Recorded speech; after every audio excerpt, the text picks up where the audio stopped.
Ey Allohim, bir bandang bor, yoshligini qurbon qilgan oilasi uchun. Issiqda issiq demay, sovuqda sovuq demay, musofirchilikda ishlab yurgan bir bandang bor.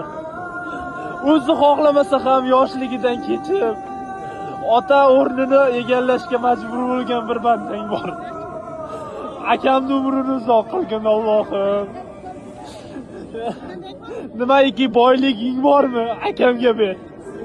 Nimaiki yaxshi niyatlaring, yaxshi amallaring, yaxshi rejalaring bormi, akamga ber. Nimaiki yaxshi ne'matlaring bormi, akamga ber Allohim. Akamni umrini uzoq qil. Oilamni, aka-ukam, singlimni yoshligidan kechib, shu ukamlar yaxshi joyda o'qisin, yaxshi joyda ishlasin deya, moddiy tarafdan kamchilik bo'lmasin deya yoshligini qurbonlik qilgan akam bor. Barcha akalarning umrini uzoq qilgin Allohim. O'zing mana shu dargohingga kelishni niyat qilgan, lekin hech uddal olmayotgan bandang bor. Oilasi uchun yurgan bir bandang bor Allohim.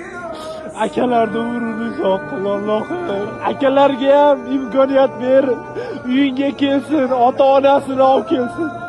Yelkalarda ko'tarib tovoq qildirish, ismat taylantirish ota-onalarni. Allohim akalarga ham nasib qilsin. Akalarning sog'lig'ini omon qil. Yosh vaqtidan majbur bo'ldi oilasini boqishga. Yosh vaqtidan aka degan mas'uliyatni qabul qildi. Yosh vaqtidan oilam deya, ukam deya ishlashga majbur bo'ldi. Sog'lig'ing yaxshimi desa yaxshi deya aldashga majbur bo'ldi. Qorning to'qmi desa qornim to'q deya aldashga majbur bo'ldi bu akalar. Akalarning umrini uzoq qil Allohim.